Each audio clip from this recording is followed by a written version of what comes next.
지금은 아는 것이 힘이다. 시간입니다.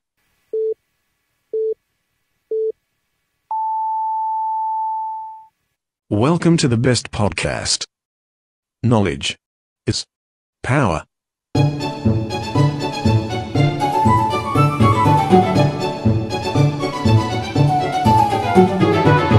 아임 시즌 8 매주 수요일 대전 충청 지역 현안에 대해서 이야기해보는 시간. 대전의 높은 분들이 이 웬수 같은 방송이란 소리를 듣기 위해 제작하는 프로그램 웬스데이 대전에 오신 걸 환영합니다.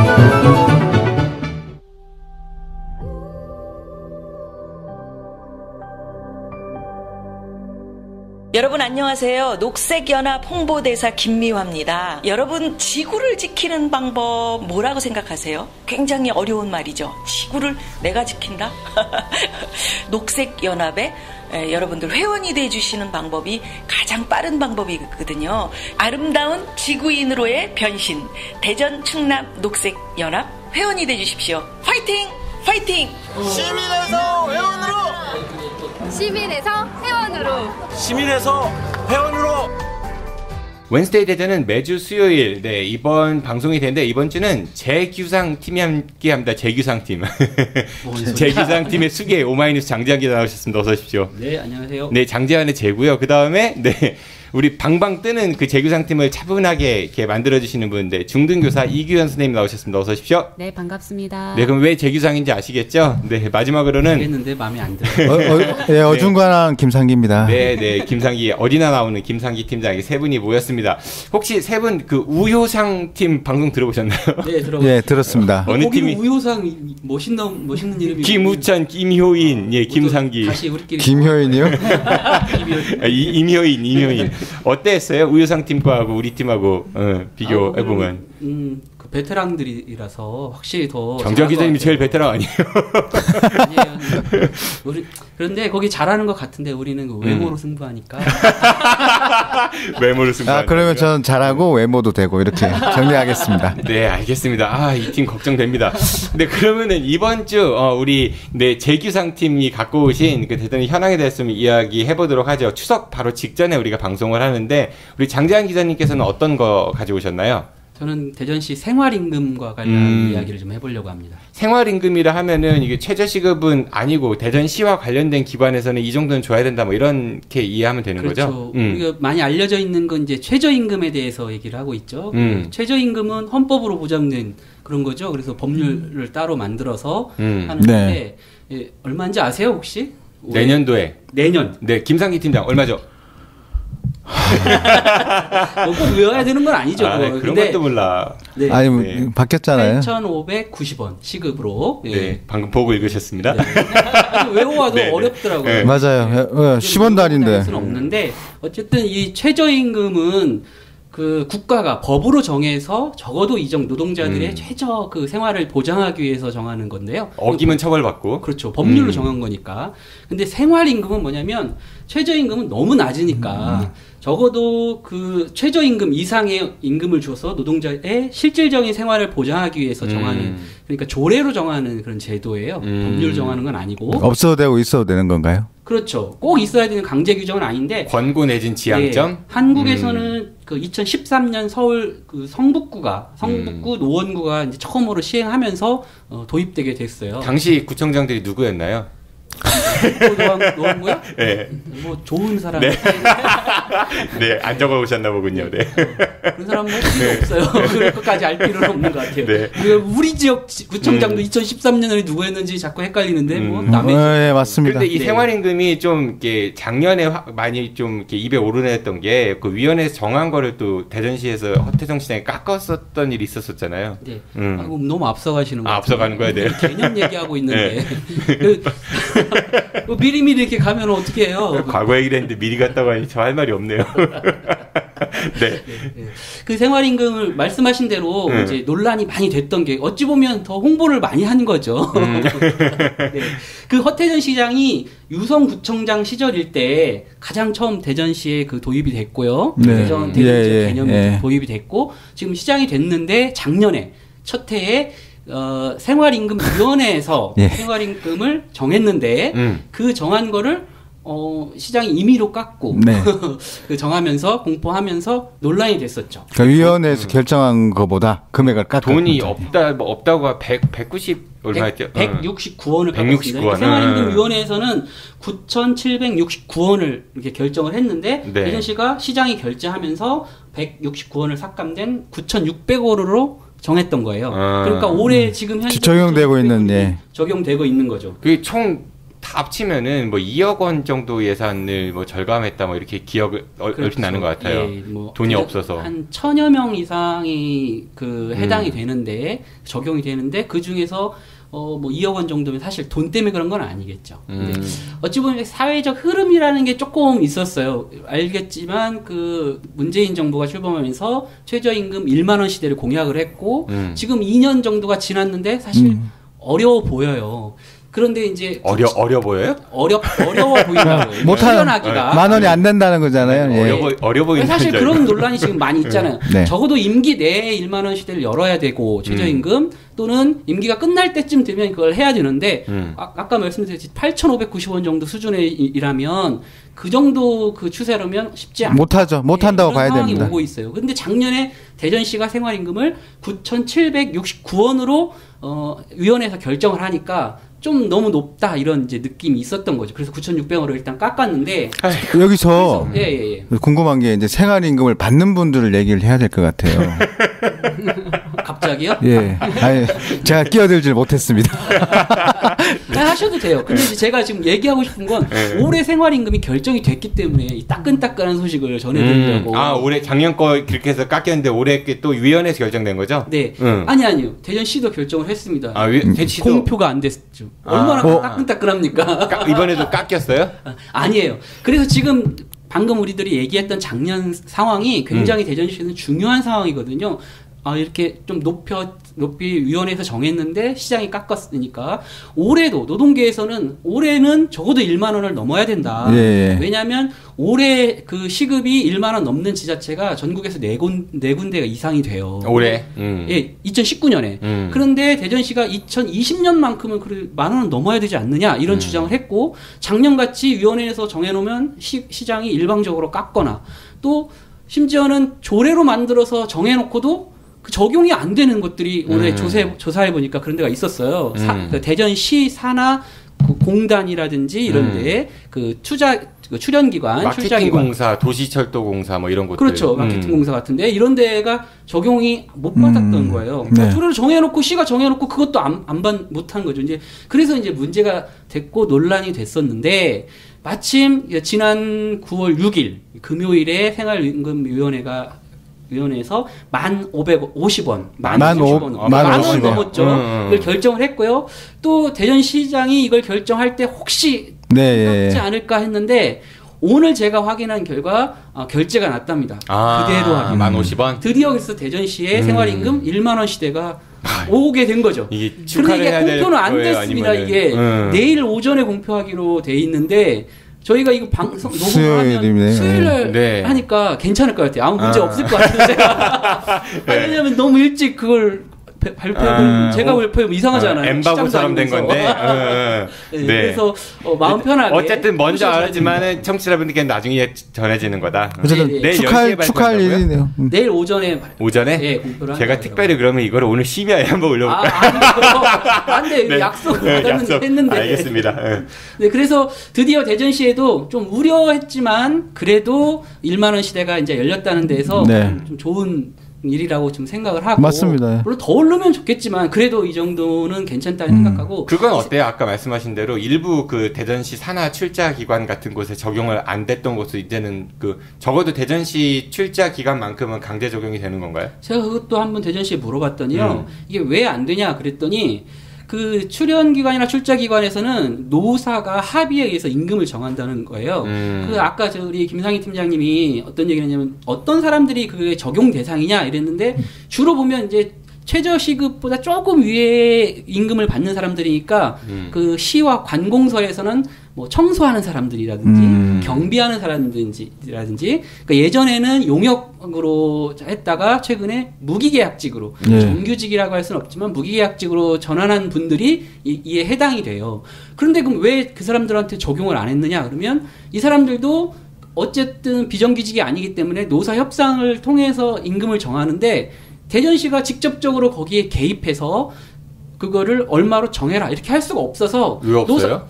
법적으로 그건 어렵다는 거예요. 제3자에게 안 됩니다. 네, 최저임금 같은 경우는 아니 사장이나 뭐 이런 사람한테 이렇게 압력 넣으면 되지 않아요? 사측이니까. 정식으로 할 수 하면 안 되니까. 대조왕이 뭐 이런. 그래서 노사협의회에서 임금을 정했는데 그 생활임금에 미달했던 거죠. 2019년에는.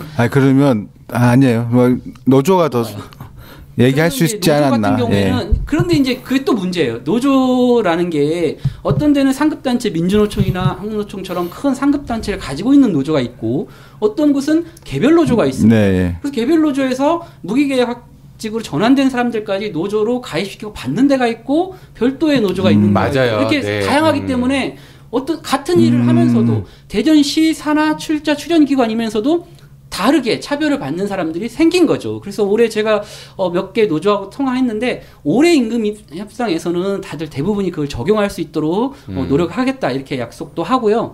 또 대전시에서도 이번에 그런 문제가 좀 되니까 최대한 그 적용을 할 수 있도록 권고를 하겠다 이런 얘기 했는데 그 아이러니하게도 그런 무기계약직이 전환되지 않은 기간제 근로자가 몇이 있습니다. 그러니까 6개월이나 3개월 시간.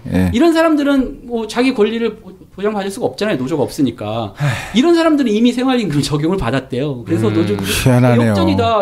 계약직은 더 많이 받고 좀 이런 일들이 벌어지고 있답니다. 그래서 아마 이번 올해만큼은 좀 그런 것들을 다 해소해서 좀 문제가 없도록 대전시에서 좀 적극적으로 아까 말씀하신 비공식적으로라도 좀 요청을 해가지고 말끔히 해소했으면 좋겠고 또 한 가지만 말씀드리자면 시간 다 됐어요. 빨리 하세요. 그래도 한 가지만 말씀드리자면 이 생활임금이 공공기관에서 이걸 시행함으로 해서 민간기관까지 그 확산되도록 하자라는 게 이제 취지인데 물론 민간기관에서 하는 데도 있고 안 하는 데도 있을 수 있겠죠. 근데 대전시와 산하기관 아까 얘기했죠. 그런데 5개 구청 중에 2개 구청이 지금 안 하고 있습니다. 어디입니까? 조례도 없고 동구 중구입니다. 그래서 이럴 수가 있느냐 요즘 같은 시대에 어떻게 이렇게 뒤떨어질 수 있느냐 이렇게 노동계에서는 비판하고 있는데 그 비판을 듣고 중구에서는 우리도 내년에 하려고 했는데 너무 이렇게 욕하지 마라 이랬다고 노동계로 전화가 왔었대요. 그래서 한 건 아니고 동구는 할지 안 할지 모르는 거잖아요. 조례가 제정이 돼야 하니까 중국에서 할 마음이 있는데 조례가 아직 제정이 안 됐으니까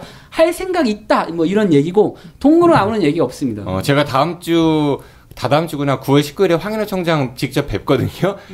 그 골련과 관련된 이야기를 좀 그때 제가 이거 꼭 물어봐갖고 관철대수로 한번 압력을 행사해 보겠습니다. 대전에서 꼴등 유일하게 안 하는 구로 남아 있는 것도 뭐 왜요? 비난받고 좋아요. 동구 주민이에요. 알겠습니다. 네, 그 정도로 이야기 듣도록 하고요. 네. 이규현 선생님께서는 어떤 이야기 준비하셨나요? 네, 저는 요새 그 교육적 화두가 되고 있는 마을 교육 공동체에 대해서 한번 이야기해 보려고 주제 가지고 왔거든요. 마을 교육 공동체는 그 마을 공동체하고는 다른 거죠? 교육이 붙어 있으니까? 그러니까 여러 마을 공동체들이 있는데 그 중에서도 아이들을 대상으로 교육 문제나 그런 교육 제도에 관심을 가지고 활동하시는 분들을 우리가 한번 마을 교육 공동체로 불러보자라고 해서 이제 저희 나름대로는 그렇게 그 이야기를 하고 있거든요. 그래서 이제 얘기를 좀 드려보면 지난 금요일 날 그 대전시교육청에서 금요일입니다. 금요일 날이 아니라 국어 선생님 아니십니까? 네, 금요일에. 네, 금요일에 대전교육 공감 원탁회의가 열렸어요. 대전 행복이음 마을 교육 공동체가 나아가야 할 방향이라는 주제로 학생, 학부모, 교직원, 시민 100여 명이 모여가지고 그 원탁 토의 방식으로 이루어졌다라고 하더라고요. 그래서 이 대전 행복이음부터 좀 설명을 드리면 이 대전 행복이음이라는 것은 대전시 교육청에서 실시하는 대전형 혁신교육지구를 가리키는 말이에요. 근데 그럼 이 또 대전형 혁신교육지구가 뭐냐 이런 이야기가 궁금하실 수 있을 것 같아서 말씀을 드리면 그 혁신교육지구라는 거는 이제 공교육을 조금 정상화했으면 좋겠다라는 의견들이 많잖아요, 다들. 그래서 이런 그 공교육 정상화를 위해서 마을 교육 생태계를 잘 구축을 하기 위해서 민과 관과 학이 같이 만나서 네트워크를 조금 만드는 거버넌스를 구축하자 이런 의미를 갖고 있는 게 그 교육 혁신교육지구라고 이렇게 보시면 될 것 같아요. 그러니까 대전 혁신교육지구라고 하는 것은 그러니까 설명이 좀 길어지셔가지고 제가 잠깐 네네. 짧게 좀 정리해 볼게요. 네. 대전 혁신교육지구라는 거는 기존의 학교들과 다르게 어떤 특정한 지구를 정해놓고 예. 그 학교와 그다음에 그 동네에 있는 분들하고 예, 같이 연결해가지고 예. 뭔가 이제 입시 위주의 교육에서 벗어나서 좀 함께 네. 해보자 이런 취지로 만들어진 지구다. 대전시 예. 교육청이 지정한 거다. 예. 네, 그리고 마을 이음은 교육 이음? 아까?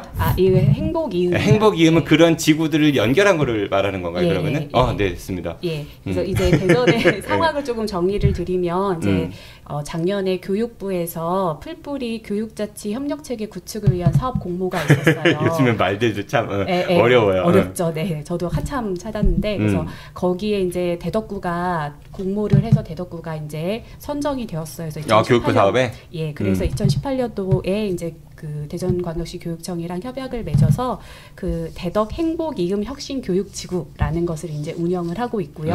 그다음에 올해는 이제 대전광역시 교육청에서 나머지 구, 그 대덕구를 제외한 나머지 구에다가 교육 혁신 지구를 한번 혁신 교육 지구를 신청해 보면 우리가 지원을 해주겠다라고 해서 이제 공모 사업을 했고 거기에 유성구가 지원을 해서 유성구가 이제 선정이 되었거든요. 그래서 현재 2018년도에 선정된 대덕 행복 이음 혁신 교육 지구, 그다음에 2019년에 된 그 유성구 대전 행복 이음 혁신교육지구 이렇게 두 개가 지금 현재 운영이 그러니까 대전은 5개 구 중에서 2개가 이제 하게 됐다는 얘기인데 그럼 이 교육 아까 혁신지구 구체적으로 뭐 지역민들하고 함께 한다고 하는데 말은 좋은데 구체적으로 어떤 활동들을 주로 하는 건가요?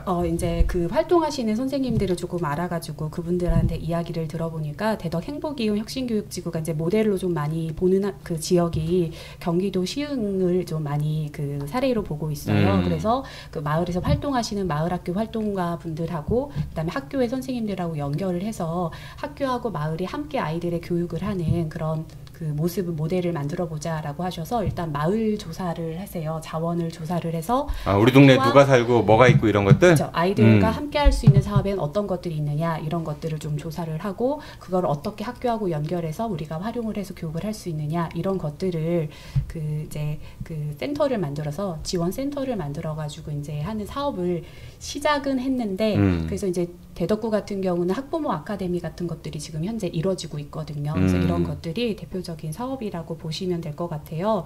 센터는 하나입니까? 지금 현재는 대덕구에서 운영하는 지원 센터가 그냥 유성이고 생긴다는 거고 네, 이제. 유성에도 이제 다시 이어서 생길 못 들었어요. 그 지역마다 이제 그 지역색에 맞게 그 센터를 만들어서 지원을 하는 방식으로 이루어지고 있구나라고 보시면 돼요. 그러니까 현재까지는 그 마을, 그러니까 그 동네에 있는 어떤 여러 가지 자료들을 조사를 하고 그게 이제 아이들 교육에 어떻게 연결시킬 수 있을까를 고민하고 뭔가를 그 결과물을 만들어내는 사업이 이렇게 하면 될까요? 네, 그러니까 그렇게 추구하는 방향이 그런 방향이어야 된다. 그리고 학부모 아카데미 같은 걸 운영하고. 예, 그러면서 이제 많이들 참여하신대요, 근데 그거? 이제 이게 관심 있는 분들은 그 왜냐하면은 학부모 아카데미 취지는 굉장히 좋은데 네네네. 그런 거보다 그 입시 설명 이런 거 하는데 훨씬 더 많이 가시는 것 같아가지고. 그러니까 저도 사실은 대덕구에서 하는 학부모 아카데미에 이제 그 학부모님들이 교사들하고 대화하는 시간이 좀 필요하다 하셔가지고 이제 참여를 했었었는데 주로 이제 입시와 관련된 거를 많이 물어보시긴 하셨어요. 중학교 학부모님들 같은 경우인데 초등 같은 경우는 주로 이제 생활지도나 독서지도나 이런 것들에 대한 질문들을 좀 하시긴 하셨어요. 그렇지만 어찌됐든 행복하게 아이들을 이 마을 안에서 학교와 함께 행복하게 키우는 방향에 대해서 그런 생각을 가져가는 데 있어서는 조금 도움이 되지 않았나 그런 합의점을 같이 만들어가는 데 도움이 되지 않았나라는 생각은 했었는데요. 원래는 지자체에서도 교육에 쓰는 예산들이 있잖아요. 그 다음에 이제 교육청에도 예산이 있는데 교육청 예산도 있고 지방자치단체 예산도 있고. 예, 그래서 그거를 효율적으로 협력을 해서 아이들의 진짜 필요한 교육을 하자 이런 의미로 사실은 이게 진행이 되는 건데 그럼 사실 지자체와 그다음에 교육청이 벽이 없이 저는 이게 소통이 돼야 된다라고 생각을 해요. 그리고 이게 누구의 공이냐 이걸 따질 것이 아니라 이게 얼마나 더 교육적이냐 어떤 게 더 교육적이냐 근데 협의가 잘 안 된대요 서로? 고민을 해야 되는 건데 이제 그 참여하셨던 선생님들이 느끼시기에는 대덕구하고 만약에 교육청 사이에서 대덕구라고 하면 안 되겠나요? 아니 괜찮습니다. 네네. 그 사이에서 대덕구 하나밖에 없잖아요 지금. 네네. 지금 유성구 시작했으니까요. 그래서 이렇게 그 어느 구 그 사업이 공적이 될 것 같다라고 하면 교육청은 조금 덜 이렇게 적극적이고, 그다음에 이제 교육청 주도로 이루어진 유성구 사례 같은 경우는 좀 교육청이 적극적으로 나서면서 유성구에 이제 이렇게 참여를 조금 이렇게 막고 이런 식의 그런 모습들이 되는 거는 아닌가라고 지금 이제 걱정들을 하고 은근히 대전시 교육청 디스하는 거죠 지금. 아니 이건 제대로 디스인데. 네? 그러니까 저는 뭐 그런 거죠. 그러니까 디스라기보다는 그러니까 대덕구 사업은 일단 교육부에서 한 거기 때문에 대전시 교육청이 주도보다는 참여하는 입장이라면은 유성구 같은 경우는 대전시 교육청이 주도하는 거기 때문에 아무래도 좀 그 인발부라고 하면 안 되겠죠. 그 참여하는 그게 좀 정도 차이가 좀 있는 것 같다 이런 얘기신 거잖아요. 제가 느끼기에 이제 좀 그렇게 느껴졌고 적극성이 다르다는 거죠. 적극성. 어쩔 수 없다. 한국말 어려워요. 아니, 그러면 참여하는 사람의 문제는 아닌 거죠. 그러니까 교육청 전반적인 분위기인지 아니면 그걸 담당하고 있는 사람들의 분위기인지. 저는 대부분 지자체 분들도 그렇고 그다음에 교육청 분들도 다 그런 생각으로 참여하신 것 같다는 느낌을 좀 받았거든요. 그러니까 다 새로운 거를 뭐 열심히 해보자라는 의욕은 있으시기는 한데 그게 오히려 나의 공이 되는 것을 부각시키는 거에 조금 더 이렇게 좀 초점을 두시는 게 아닌가라는 생각을 조금 하게 돼서 너무 개인적인 이건 정말 저의 개인적인 생각입니다. 공직자들의 그 특성일 수밖에 없고 어쩔 수 없는 그런 관공서의 한계인 거죠. 이건 장지강 기자님 개인 생각입니다. 저희 아는 것이 힘이다. 아유, 인간의 본성 아닌가요? 인간의 본성 아니에요? 지금 이제 말씀하신 이게 우리가 흔히 얘기하는 한 아이를 키우기 위해서는 온 마을이 필요하다 이렇게 얘기는 쉽게 해요. 온 마을이 필요하다는 건 모든 곳에서 교육과 관련된 것을 신경 쓰고 그걸 지원을 해야 되는데 지금 우리가 하는 것은 행정기관과 교육기관의 대부분의 교육을 맡겨놓고 행정기관에서 조금 도와주고 같이 해봐 하면 잘 안 되고 근데 사실은 그 외에도 같이 해야 될 게 굉장히 많은데 그걸 준비하지 않은 상태로 자유학기제를 확 열어버린다든지 자원봉사 활동을 많이 하도록 확 열어버린다든지 이렇게 하면 이른바 마을에서 또는 사회에서 그 아이들을 받아줄 준비가 안 돼 있는 거죠. 근데 그럼 과연 그걸 누가 준비할 거냐는 거죠. 주체가 없죠. 그럼 또 행정기관에서 그걸 미리미리 준비해야 되는데 갑자기 교육청에서 제도를 바꿔놓고 우리 보고 준비하래. 우리한테 떠넘기는 거네. 그러니까 대부분이 또 비협조적일 수밖에 없고 이런 것들이 좀 있는데 어찌 보면 모든 제도를 체계적으로 준비해서 시행하지 않기 때문에 나타나는 이런 부작용이죠. 아마 이것도 마찬가지일 거예요. 미리 준비하고 각 기관에서 구청이나 이런 데 협의를 많이 한 다음에 이걸 시행했으면 좀 더 나았을 텐데 일단 해놓고 그 공무원들 보고 가서 하라 그러니까 이거 저쪽 일인데 왜 내가 이렇게 가서 고생하지? 이렇게 될 가능성이 크죠. 또 이제 기관장들이 그만큼 자치단체장들이 그 의지를 갖고 거기다 힘을 실어줘야 되는데 그렇게 하지 않는 면도 좀 있고. 그래서 어떻게 하실 거예요? 그래서 당선되시면 어떻게 하실 거예요?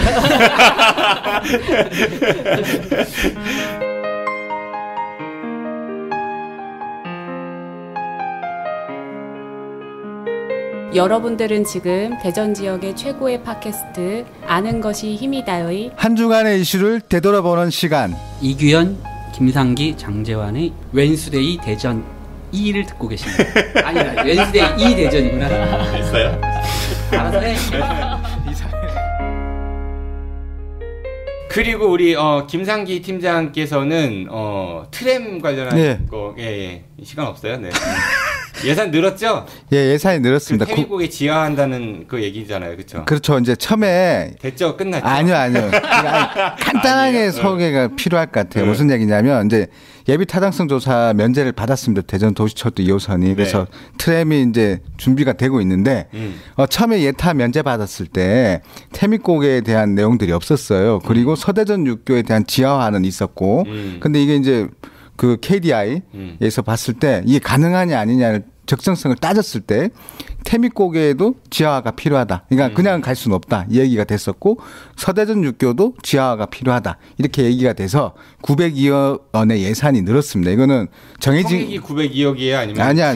추가로 넣은 게 902억입니다. 그래서 7,852억 원이 이제 예산으로 배정받을 예정인 거죠. 확정된 건 아니에요. 그러니까 902억 원이 더 추가적으로 최대 늘 수 있다 이 얘기인 겁니다. 근데 문제는 태미곡에는 이제 지하화를 하면 돼요. 문제는 서대전 육교 쪽의 지하화인데 처음에 지하화라고 예비 타당성 조사 면제를 받았었는데 KDI가 이게 그러니까 그 트램만 지하화가 된 겁니다. 그러니까 서대전 육교에 있는 차들은 그대로 다니고 트램만 현재 육교를 그대로 놔두고 상태에서 트램을 밑으로 지하를 한 거죠. 예, 그러니까 그렇게 건설되면 이후에 있을 서대전 육교가 이제 낡았고 이후에 이제 다시 홍교처럼 이렇게 그렇죠. 예를 들어서 그러니까 무너뜨릴 수도 있고 이건 나중에 이제 문제인데 트램이 다닐 경우에는 충돌도 되고 지금 어쨌든 이 서대전 육교에 대해서 해결이 필요한 거죠. 문제에 대해서. 문제가 지적하게 나왔던 시점이 이게 노후돼서 문제인데 떡봉김에 제사 지내야 되는데 지하로 하면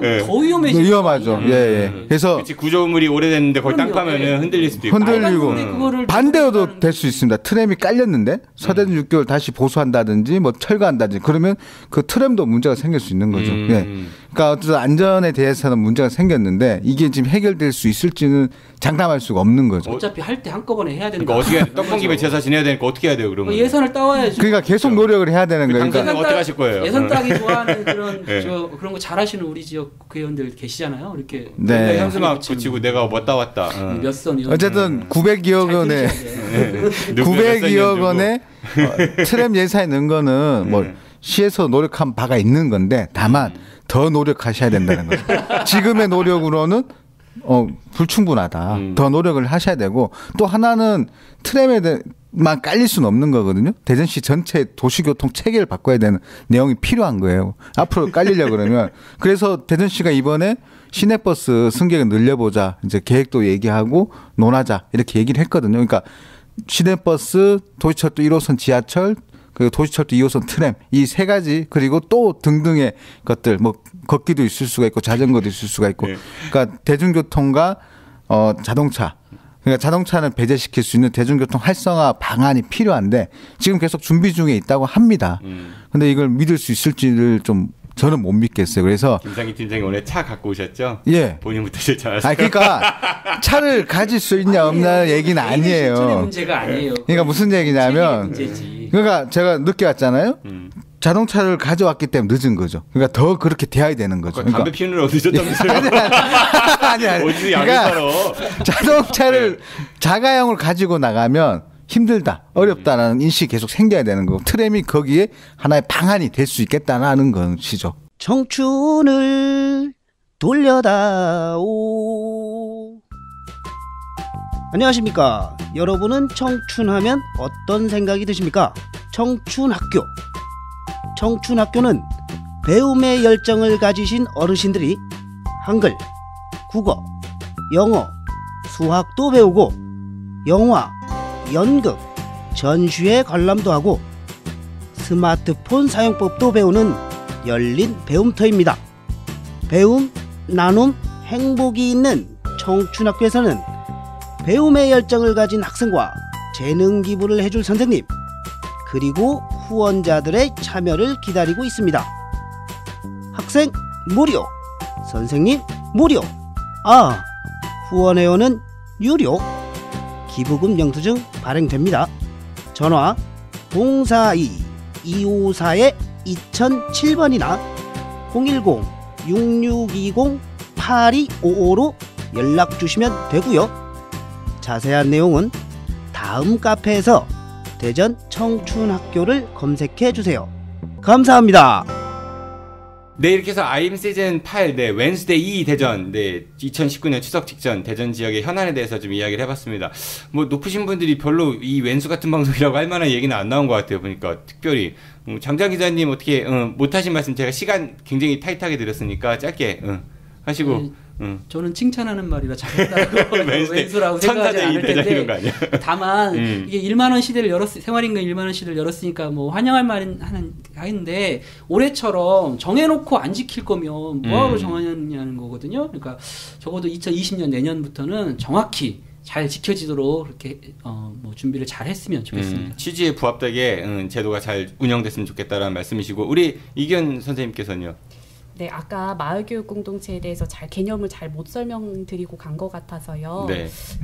조금 말씀을 드리면 그 이제 아직은 그 개념이 만들어지는 그 중간이기 때문에 확실하게 마을교육 공동체는 뭐다라는 정의가 사실 만들어진 건 아니지만 여러 그 실천하시는 분들이나 학자들을 바탕으로 해가지고 나온 것들 공통적인 것들을 아이들이 살고 있는 우리가 살고 있는 삶터를 중심으로 해서 여러 사람들과의 관계 속에서 모두가 주체가 되는 그런 교육 그게 마을교육 공동체가 꿈꾸는 교육이다라고 이야기를 하거든요. 그래서 그렇게 되기 위해서 지자체와 교육청이 잘 협력을 하고 그 주체들이 자기의 역할을 해낼 수 있도록 그런 체계를 만들어주는 역할을 해주셨으면 좋겠다라는 바람을 가지고 있습니다. 더불어 교육은 아무리 생각해도 대학 서열화 구조가 깨지지 않으면 뭘 해도 쉽지 않은 것 같다는 생각이 들어요. 입시가 제일 큰 화두가 아닌데. 대학을 없애야 되나요? 네? 아니에요. 네, 우리 김상희 네, 저도 한마디. 특별히 할 말 없어요. 아니 있습니다. 짧아요. 네, 짧아요. 네. 트램이 생기면 자가용에 대해서 불편할 것이다 이렇게 당연한 거 아니겠습니까? 그러니까 시도 그 자가용에 대한 불편에 대해서 아니다가만 할 게 아니고 자가용의 불편함으로 인해서 대중교통 활성화 가능하다 이렇게 얘기를 해주셨으면 좋겠습니다. 그러니까 자가용의 불편만 강조할 게 아니라 자가용이 없어도 편하게 다닐 수 있는 그렇죠. 예. 중요하지 않을까? 아니 가지고 나오면 불편하다. 이게 더 중요할 것 같습니다. 두 번째 하셨는데 어떻게 오늘 지난번보다 우리 수계님 호흡이 더 잘 맞았던 것 같으세요? 아주 잘 맞는데요. 네, 다음 주 우효상 맞죠? 우효상 팀하고 다시 한번 비교해 보도록 하고요. 네, 오늘 세 분 고생 많으셨습니다. 추석 때 송편 너무 많이 드시지 마시고요. 살찌니까요. 고생하셨습니다. 안녕히 가십시오. 네, 고맙습니다. 네, 저도 이만 물러가겠습니다. 저는 이번 주 금요일은 추석 당일이기 때문에 키워드 주간 뉴스 브리핑 그 종합편은 내일 목요일에 올리도록 하겠습니다. 지금까지 진행의 정진호였습니다. 청취해주셔서 고맙습니다. 안녕히 계십시오. I'll be back. 고맙습니다.